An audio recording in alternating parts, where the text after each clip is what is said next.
My father died yesterday. He wasn't old, wasn't sick. He left the house like normal that day, with his rifle slung over his back, our dog Charlie at his side. They made a pair, the two of them, a man and his best friend, my mother would once said. They had gone hunting in the woods, as they always did. Father would shoot a deer and drag it back home, butchering it and storing it away for the next few months. Our freezer always had venison, rabbit, meat of some kind or another. With winter quickly approaching, the air smelling cold and heavy, Father decided to go on one last hunt for the season. Never mind the odd footprints in the mud, he'd told me. He needed to provide for his family. So he and Charlie, his faithful companion, had wandered off into the woods. Mother and I heard barking after a few hours, the familiar sound of Charlie chasing something down. Father's rifle rang out in the quiet afternoon, winter beating down on us all, and turning the sky dark at such an early time. We had expected him to come home after that. Normally, within an hour of the rifle shot, he would come huffing and puffing through the yard, tired, exhausted, but smiling, proud of his work as a man, he had once told me. This time, however, he didn't come traipsing through within an hour. It wasn't until dark that he tottered up the stairs of the porch and nearly slammed his head against the door. If Mother hadn't opened it, I think he might have split his skull on the frame. Charlie was not dancing at his heels. In the dim porch light, we could see blood splattered across his jacket, his neck, across his face. My brother Warren looked afraid. "Father?" He said the word in such a small voice, I barely heard him. Our father only looked at him, a ghost of a smile on his mouth. He said nothing in return. Mother settled him on the couch, worrying over the blood all over him and fussing over the cut on his shoulder. He couldn't tell us where Charlie was, where his rifle had gone. When I went to sleep just an hour later, I hadn't known it would be the last time that I saw my mother, or my father, or Warren. I'm writing this from the darkness of my closet. My only light, the candle I managed to grab before I hid. The thing inside of our house is looking for me. It's already torn my family to pieces. My father died a good hunter. Whatever came back wearing a skin was even better.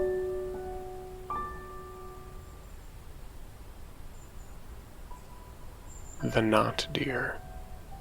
If you live anywhere in the world where you have woods or forests, you have deer. You've probably even seen a deer. But if there are deer, there are the not deer. We all know what a deer looks like, right? If I asked you if you know what a deer looks like, you'd laugh at me. Of course I know what a deer looks like. But if I showed you a not deer, would you be able to tell? Not deer look like deer.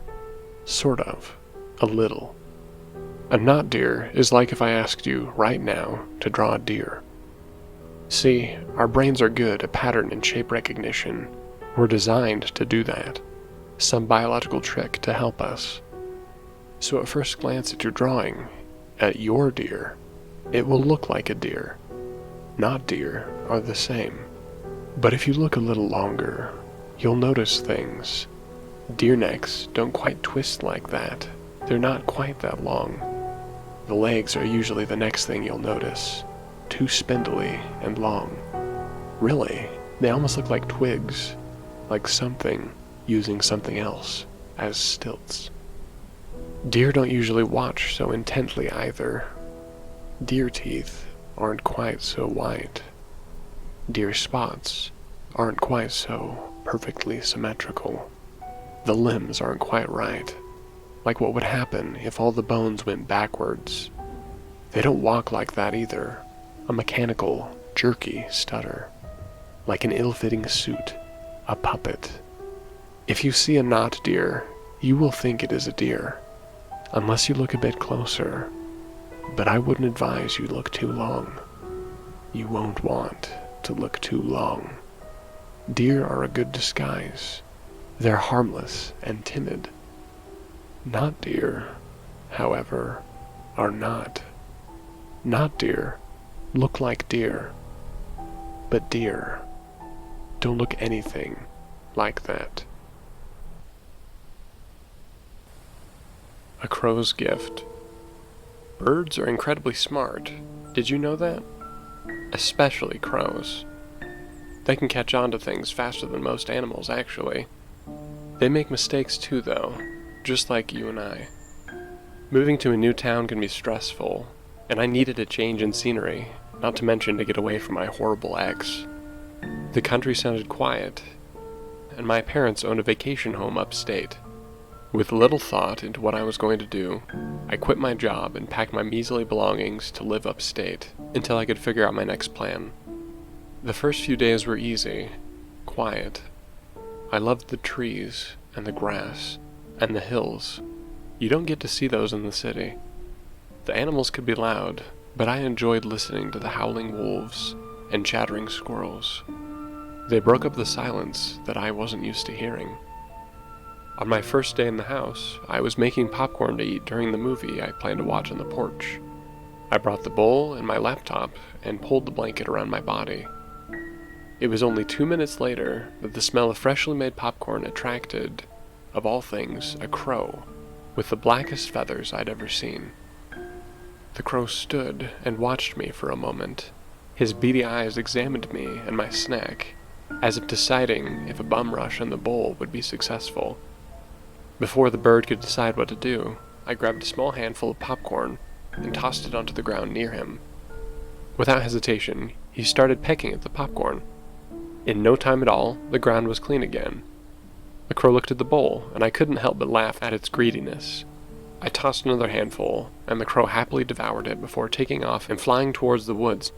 I didn't think much of it until the crow came back with a shiny penny.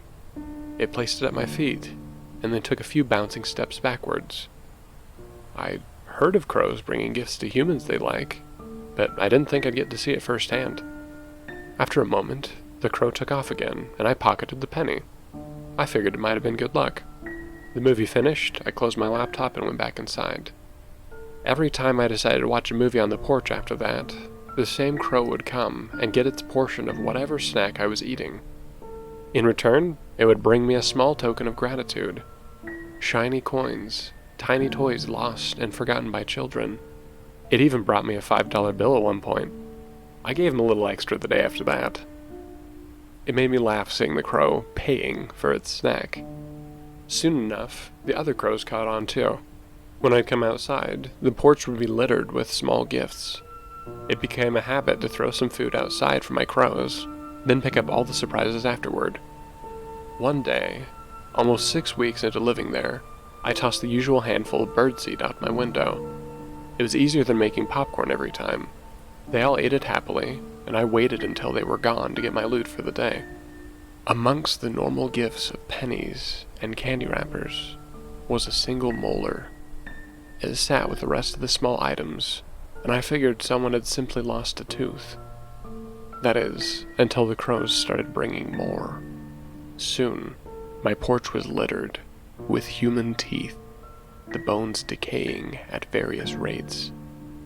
I stopped throwing out birdseed in the hopes they would stop bringing them, but every day, the crows continued to come and deposit their wares, and then stare into the window, waiting for their payment. I don't know where they're getting so many teeth, but I really want them to stop.